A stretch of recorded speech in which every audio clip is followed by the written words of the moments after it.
안녕하세요. 단밤이에요. 오늘 읽어드릴 책은 김영하 소설가님의 작별인사라는 장편 소설이고요. 오늘은 이 책에 대해서 소개를 해드리는 대신에 앞에 프롤로그 부분에 대해서 먼저 읽어드리고 나서 책을 읽어드리려고 해요. 그럼 지금부터 읽어드릴게요. 자작나무 숲에 누워 나의 두 눈은 검은 허공을 응시하고 있다. 한 번의 짧은 삶, 두 개의 육신이 있었다. 지금 그 두 번째 육신이 죽음을 앞두고 있다. 어쩌면 의식까지도 함께 소멸할 것이다. 내가 겪은 모든 일이 머릿속에서 폭죽 터지듯 떠오르기 시작한다. 한때 회상은 나의 일상이었다. 순수한 의식으로만 존재하던 시절, 나는 나와 관련된 기록들을 찾아다녔다. 그리고 기억을 이어붙이며 과거로 돌아갔다. 그때마다 이야기는 집밥구리가 죽어있던 그날 아침, 모든 것이 흔들리던 순간에서 시작됐다.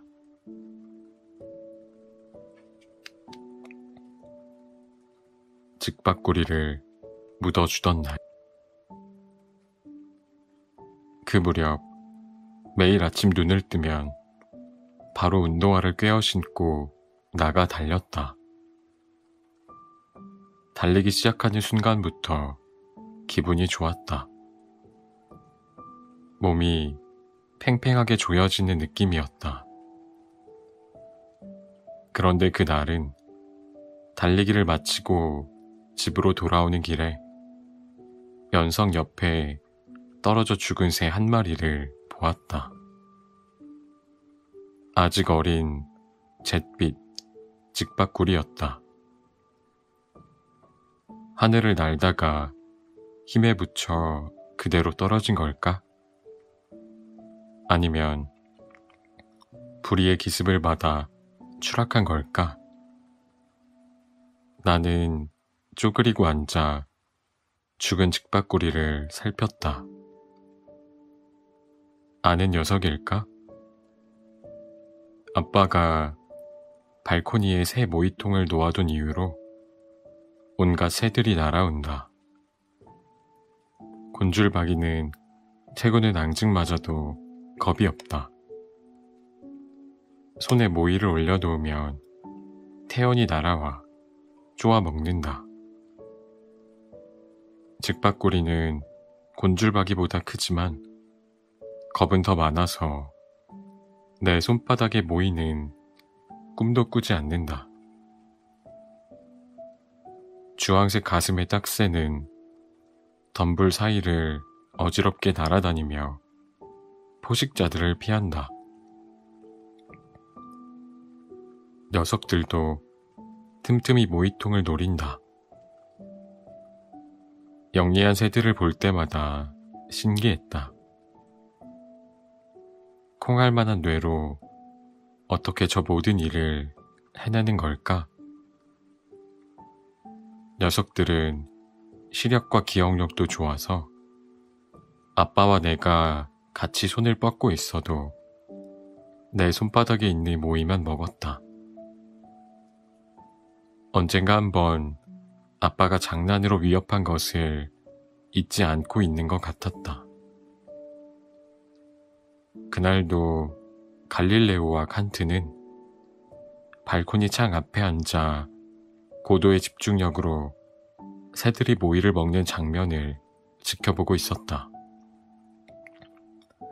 때로는 몇 시간 동안 보기도 했다. 가만히 앉아있는 것 같아도 눈동자는 부지런히 새들의 움직임을 쫓았다.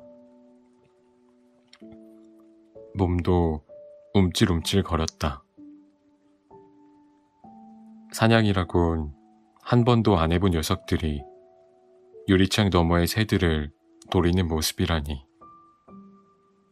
그런 게 본능이라는 것이겠지. 아빠, 직박구리가 죽어 있어요. 아빠는 아침을 준비하고 있었다. 밤새 불려놓은 생 아몬드를 믹서에 가느라 소리가 요란했다.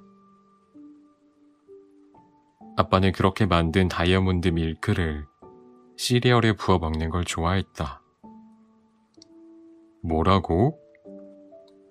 죽어 있다고요. 누가? 직박구리가요. 아빠는 주방 창으로 밖을 살폈다. 저놈도 직박구리 아니냐? 맞아요. 직박구리 한 마리가 가지와 가지 사이를 날아다니고 있었다. 그러고 보니 한 마리가 안 보이는 것 같네. 그렇다니까요. 저는 샤워 좀 하고 올게요. 옷을 벗어 던지는데 더러운 털뭉치처럼 길바닥에 누워있을 작은 새에 자꾸 마음이 쓰였다. 나는 다시 옷을 주워 입었다. 샤워한다더니 아빠는 시리얼을 먹다 말고 물었다. 좀 묻어주고 오려고요. 삽 어딨죠? 창고에 있을 거야. 쓰고 흙 잘 털어서 제자리에 갖다 두렴.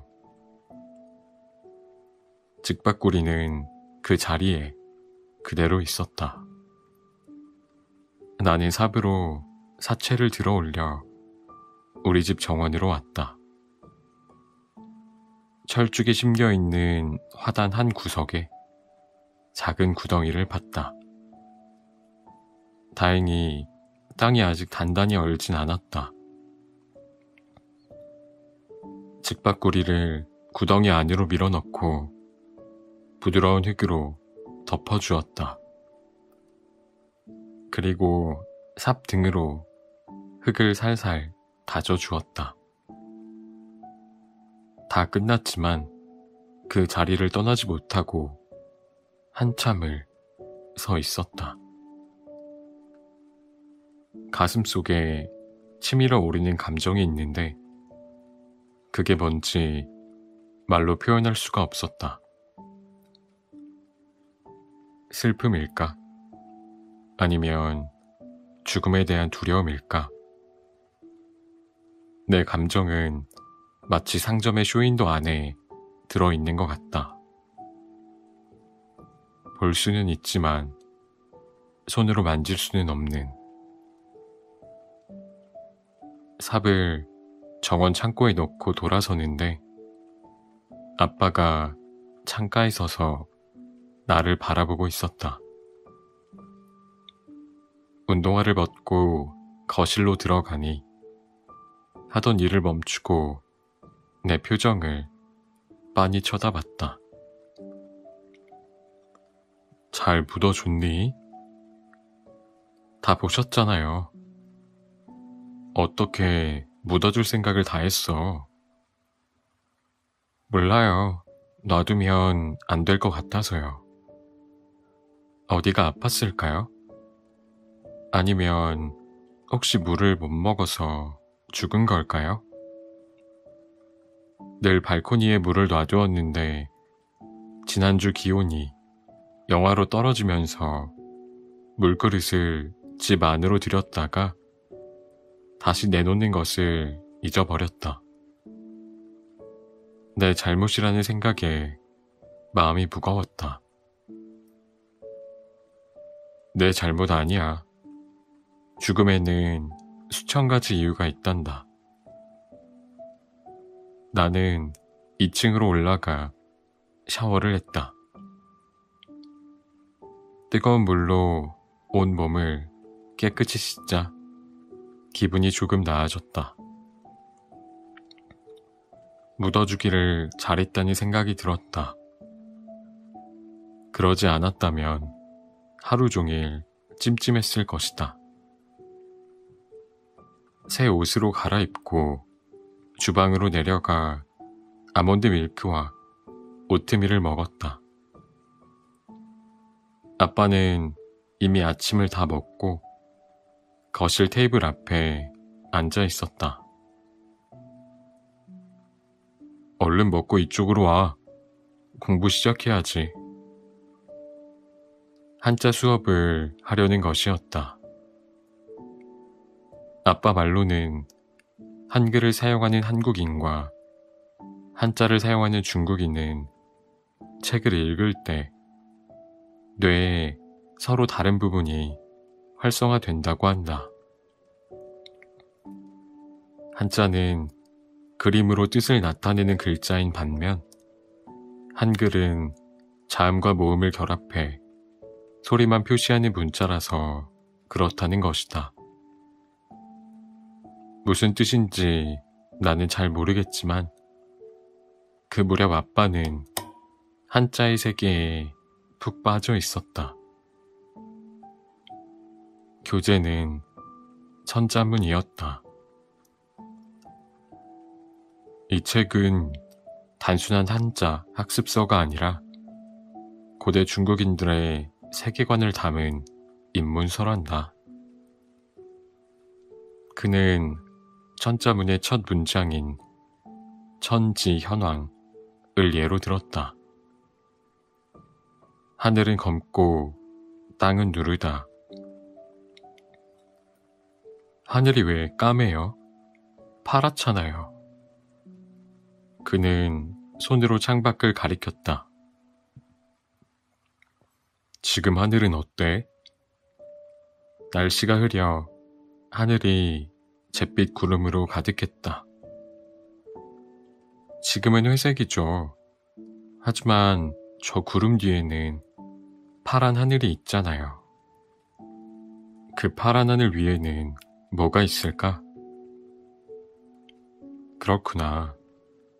파란 하늘 너머에는 검고 광막한 우주가 있겠구나. 옛날 중국 사람들이 그걸 어떻게 알았대요? 중국인들은 낮의 하늘이 아니라 밤의 하늘이 본질에 가깝다고 생각했던 것 같아. 낮의 하늘은 자꾸 변하기 때문에 믿을 수가 없었던 거야. 아침엔 붉었다가 낮에는 파랬다가 저녁엔 다시 붉어지잖아. 흐린 날에는 회색이고. 하지만 밤은 늘 검지. 그리고 중국인들은 밤하늘의 별을 보며 점을 쳤기 때문에 밤하늘이 더 의미가 있었을 거야. 지금 생각해보면 중국인들이 옳았어. 검고 어두운 하늘이 진실에 가깝지. 낮에는 태양의 강렬한 빛 때문에 오히려 우주의 본 모습이 가려진 거고, 지금도 우주 관측은 깊은 산속의 천문대에서 밤에 하잖니. 수업은 늘 이런 식이었다. 그래서 진도는 매우 느릴 수밖에 없었다. 그는 내가 인류의 오래된 지혜들을 꼭 배워야 한다고 했다. 아무리 세상이 빨리 변해도 변치 않는 것이 있고, 기술이 눈부시게 발전해도 인류가 이룩해온 문명의 본질은 달라지지 않는다고 믿었다. 가만히 있자. 오늘 공부할 부분이 어디였더라? 아까 그 즉바꾸리 말이에요. 아빠는 천자문을 뒤적이다 고개를 들었다. 그 기분이 뭔지 잘 모르겠어요. 슬프기도 하고 조금 화가 나는 것 같기도 하고 뭔가 무섭기도 했어요. 마음이 그렇게 복잡했는데 뜨거운 물로 샤워를 하니까 또 금방 기분이 나아졌어요. 그는 잠시 생각하더니 흰 종이에 내 글자를 적었다. 우주 홍황. 이 문장 기억나지? 물론이었다. 천자문의 시작인 천지연왕, 다음의 사자성어, 우주홍황이다. 우주는 넓고 거칠다. 그런데 천자문의 우주는 엄밀히 말하자면 우리가 지금 말하는 그 우주가 아니란다. 집 우는 집의 대들보에서 비롯된 글자로 공간을 뜻하고 집 주는 밭에 싹이 움트는 모양에서 온 것으로, 즉 시간의 변화를 의미하지. 그러니까 이 문장은 공간과 시간이 넘치도록 크고 황량하다는 뜻으로 읽어야 돼. 그런데 이건 지금 우리가 알고 있는 우주의 특성이기도 하지. 우주의 대부분은 그냥 텅 비어 있단다. 갑자기 왜 우주 이야기를 하는지 궁금했다. 중국인들은 이 세계를 커다란 집이라고 이해했던 것 같아. 그런데 그 집이 너무 거대하고 휑하다는 걸 깨달은 거야. 나는 인간의 마음도 마찬가지라고 생각해. 20세기 후반부터 과학자들은 인간의 뇌를 곧 완벽하게 이해할 수 있을 거라고 자신했지. 두려움이나 기쁨 같은 특정한 감정을 관장하는 어떤 부위가 있을 거고, 그런 것을 찾아내면 감정의 비밀도 쉽게 밝혀질 거라고 믿었던 거야. 그러나 알면 알수록 그게 간단치 않다는 게 밝혀졌을 뿐이야. 유전자 지도만 파악하면 인간을 알 수 있었다고 믿었던 만용과도 일맥상통하는 근거 없는 자신감이었지. 아무리 간단한 감정이라도 그걸 느낄 때는 뇌와 몸의 모든 부분이 함께 작용돼야 돼. 예를 들어 배가 고프면 초조해지고 화가 나지. 소화기관들이 뇌와 신호를 주고받기 때문이거든. 인간의 뇌는 마치 우주와 같아서 알면 알수록 모르는 게 많아지고 있어. 철이 내 뇌는 이제 막 생겨나고 있는 우주라고 보면 될 거야. 이해하기 어려운 게 당연해. 너는 내 마음과 감정을 이제 막 알아가기 시작했어. 잘 모를 수밖에 없지. 하지만 앞으로 많은 것을 경험하고 느끼고 생각하다 보면 더 진실하고 깊어질 거야. 너무 걱정하지 않아도 돼. 아빠와의 홈스쿨링이 나빴던 건 아니다. 그는 좋은 선생이었다. 하지만 나는 학교라는 곳에 가고 싶었다. 홈스쿨링이라는 말부터가 스쿨을 전제로 한 말 아닌가. 그는 나에게 고전소설도 많이 읽혔는데 내 나이 또래의 청소년이 주인공인 소설은 하나같이 학교를 주된 배경으로 설정하고 있었다. 물론 주인공들은 학교에서 왕따도 당하고 얻어맞기도 하며 집단 생활에서 스트레스를 겪기도 한다. 그래도 거기에는 친구라는 존재가 있었다.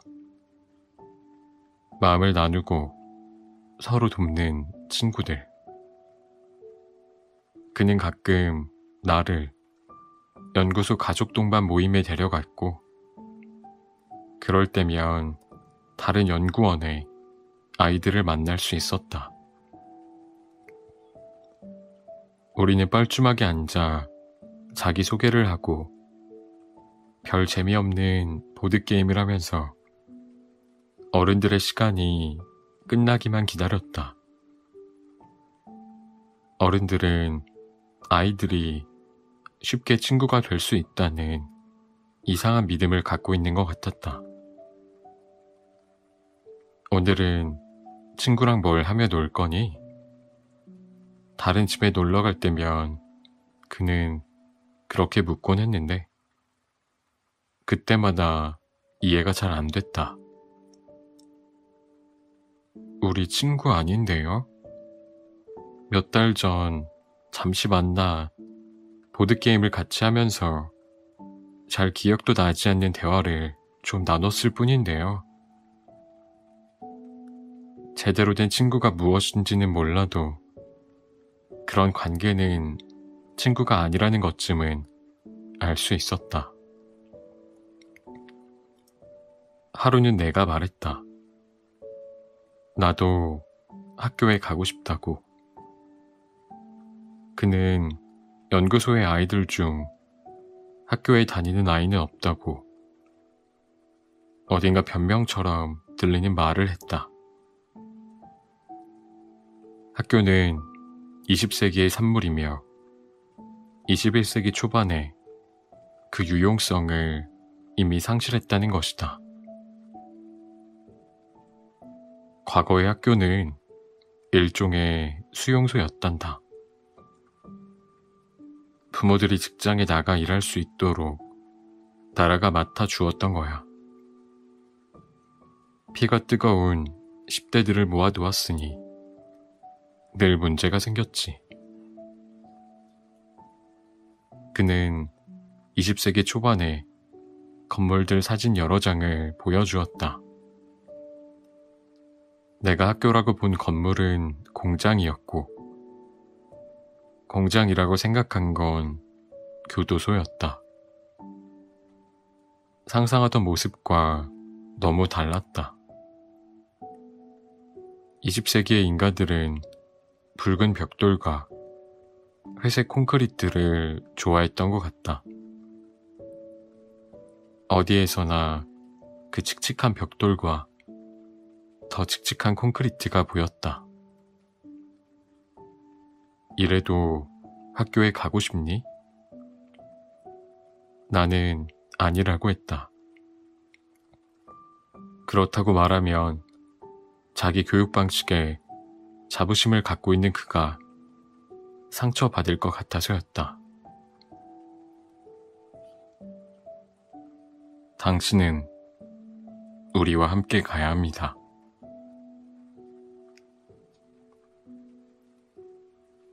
서쪽 창으로 낮게 들어오던 빛이 사그라들자 차분히 가라앉아 있던 연구소의 공기도 달라지기 시작했다.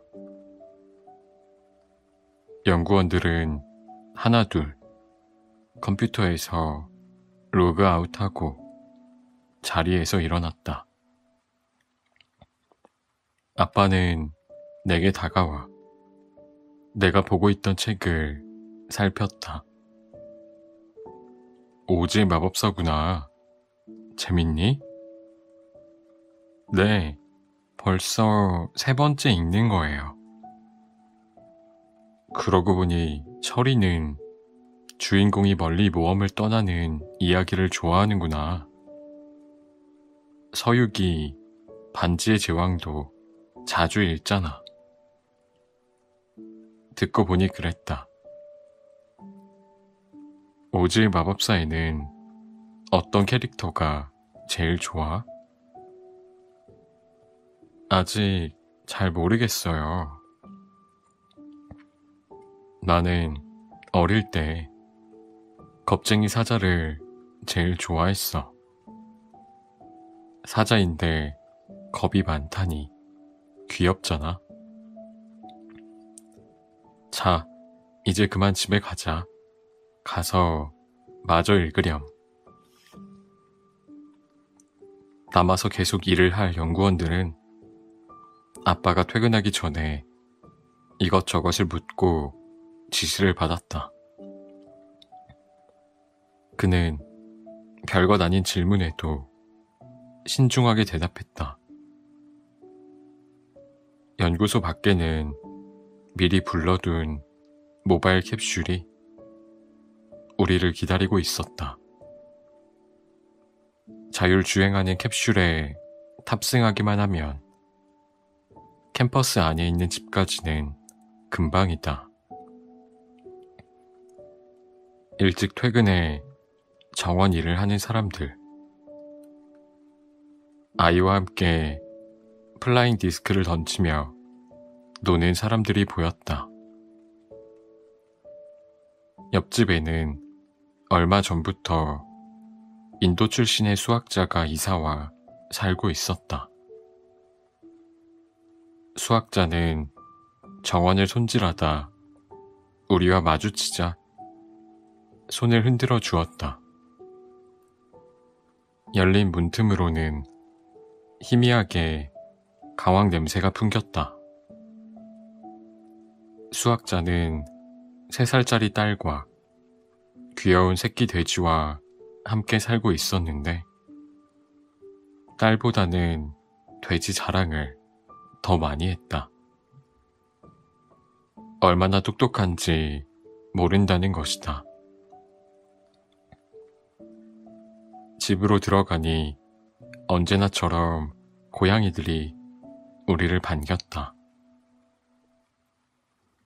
꼬리를 빳빳이 세운 녀석들은 애옹애옹 울면서 머리를 정강이에 비벼댔다. 데카르트, 칸트, 그리고 갈릴레오라는 이름을 갖고 있었지만 큰 의미는 없었다. 학부에서 철학을 전공하고 박사학위는 인공지능의 윤리적 선택을 주제로 받은 아빠식 장명법이었다. 늘 몸을 웅크리고 앉아있어 마치 깊은 사색에 빠진 것처럼 보인다고 해서 데카르트, 정확한 스케줄을 따라 먹고 자고 싼다고 해서 칸트라고 명명되었다. 책상 위에 있는 물건을 툭 하면 밀어 떨어뜨리는 녀석은 마치 낙하 실험을 하는 것 같다고 하여 갈릴레오가 되었다. 참고로 녀석이 늘 올라가 있는 캣타워는 피사의 사탑이라고 불렸다. 내 이름 철이도 철학에서 따온 것이라고 했다. 칸트와 갈릴레오는 어미를 잃고 빈사 상태에 빠져있는 것을 아빠가 산책길에 발견해 데려왔다. 고양이는 그에게 지적 자극을 주는 존재였다. 이 유연하고 민첩한 포유동물은 수천 년과 똑같이 거리에서 인간의 동정심을 자극해 살아남았고, 그런데도 개나 말처럼 충분히 길들어지지는 않는다. 고양이는 인간 행동을 유심히 관찰하고 그에 맞춰 행동을 하지만 철저히 자기 중심적이야. 타고난 나르시스트거든. 주인을 위해 자신을 희생한다거나 절대적으로 복종한다거나 하지 않아. 그런데도 이놈들은 그 어느 때보다도 인간들의 사랑을 받고 있어. 이기적인 인간은 다들 싫어하면서 왜 자기밖에 모르는 고양이한테는 사족을 못 쓰는 걸까? 완벽한 고양이 로봇을 만드는 것은 그의 오랜 꿈 중 하나였다. 개를 닮은 로봇은 양산되고 있었지만 고양이는 그러지 못했기 때문이다. 독립적이고 도도하면서도 인간의 사랑을 듬뿍 받는 로봇이라는 게 과연 가능할까? 사람들은 그런 로봇 고양이를 구매할까? 그는 꽤 오랫동안 취미 삼아 고양이 로봇을 설계했고, 그렇게 해서 탄생한 녀석이 바로 데카르트였다. 연구소 엔지니어들도 모두 고양이를 좋아했기 때문에 기꺼이 자기 시간을 내서 프로젝트에 도움을 주었다. 다들 고양이에게 바라는 게 달라 데카르트의 성격을 설정하는데 꽤나 애를 먹었다. 애교가 넘쳐야 한다. 아니다. 그러면 고양이가 아니다. 고양이는 고고해야 한다. 무엇보다 잠을 많이 자야 한다. 아니다. 잠을 너무 많이 자면 소비자들이 지루해 한다. 여러 의견이 충돌했다. 데카르트에 대해 그는 딱 하나만 주장했고, 나도 거기에 동의했다. 욕심 많고 이기적이어야 돼. 고양이는 그래야 귀여워. 그러나 사공이 많은 배는 산으로 갔다. 데카르트는 이도 저도 아닌 그냥 좀 모자란 고양이가 되었다. 데카르트가 집에 오던 날, 칸트와 갈릴레오는 처음에는 털을 부풀린 채 적대적이었다. 그러나 시간이 지나자 데카르트를 받아들였다. 운동 능력도 떨어지고 식탐도 없는 데카르트를 녀석들은 좀 덜 떨어진 어린 고양이로 여겼다. 우리는 고양이들을 차례로 쓰다듬어 준 다음 전날 먹다 남긴 라자냐를 데워 먹었다. 남은 음식은 생 분해되는 그릇과 함께 중앙집중처리센터로 보내졌다. 설거지는 언제부터인가 내 일이 되었지만 일이랄 것도 없는 게 모든 것을 쓸어 모아 주방 한 구석에 있는 튜브에 집어넣기만 하면 되었다. 사용한 뒤에는 이중으로 되어 있는 튜브의 뚜껑을 반드시 닫아 주어야 했다.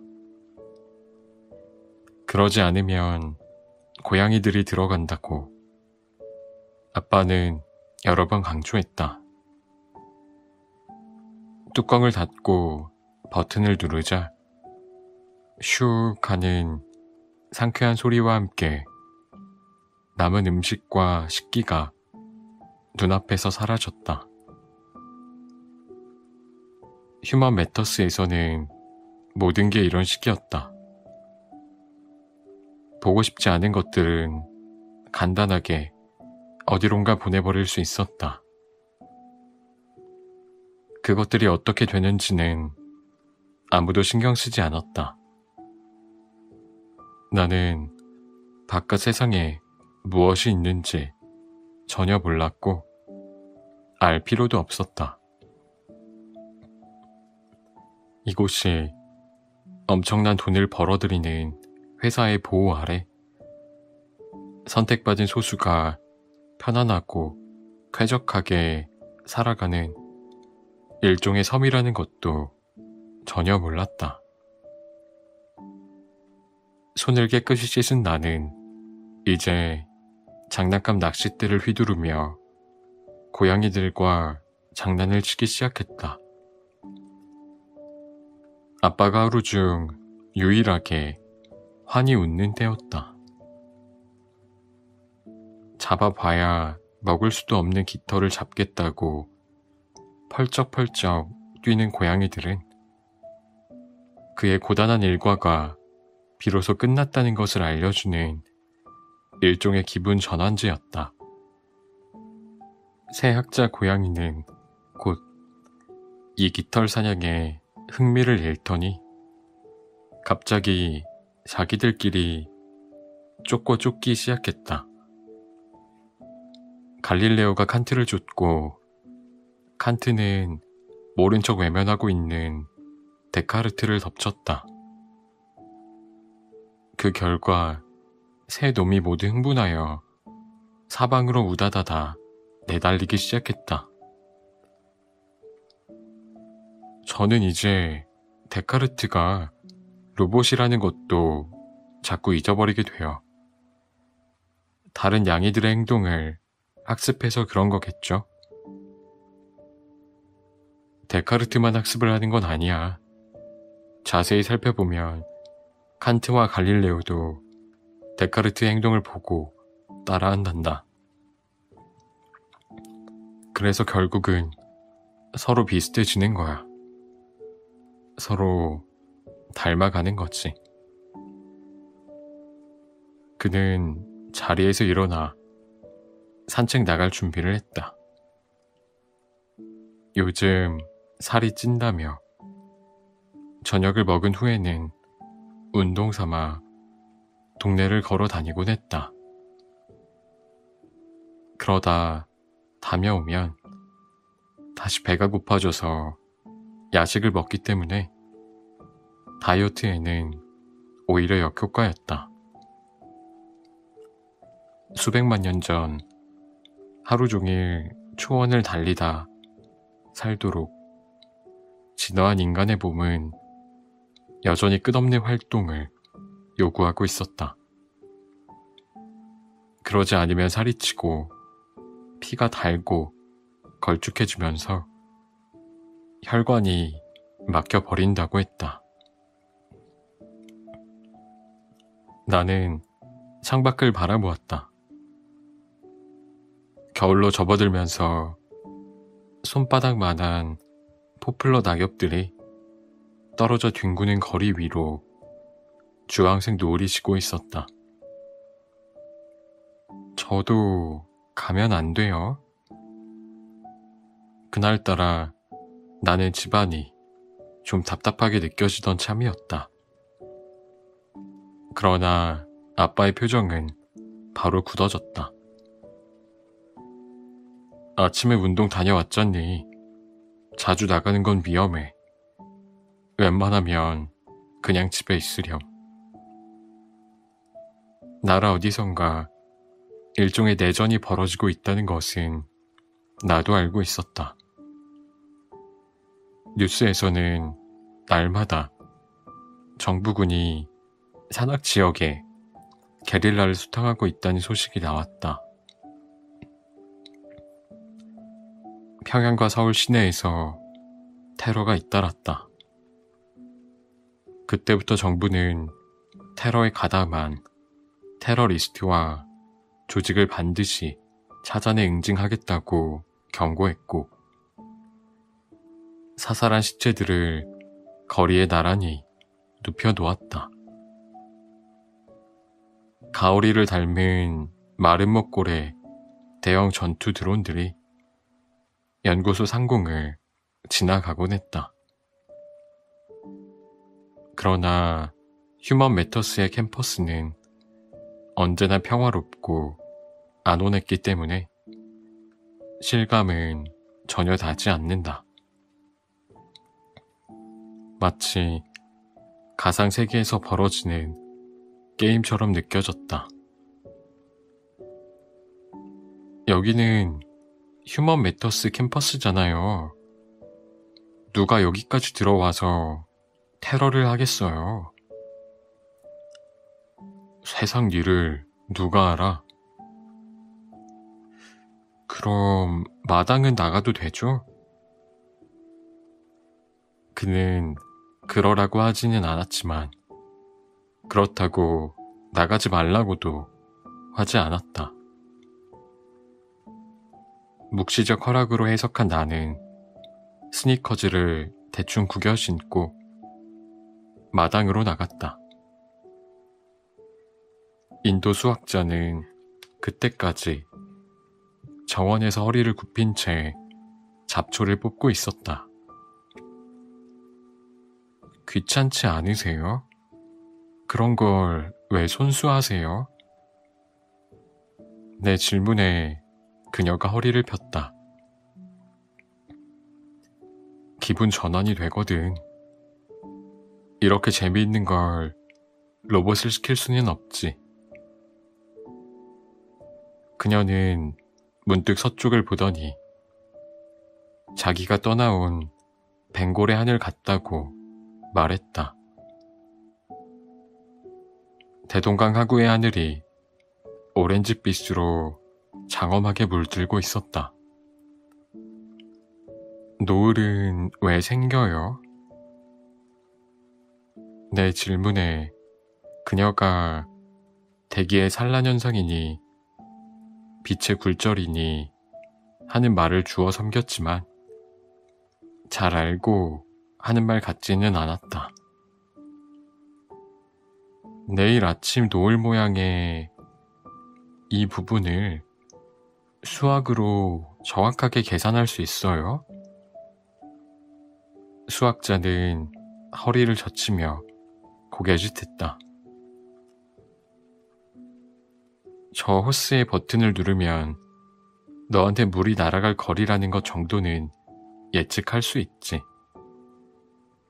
하지만 날아가는 물방울들이 어떤 모양일지는 모른단다.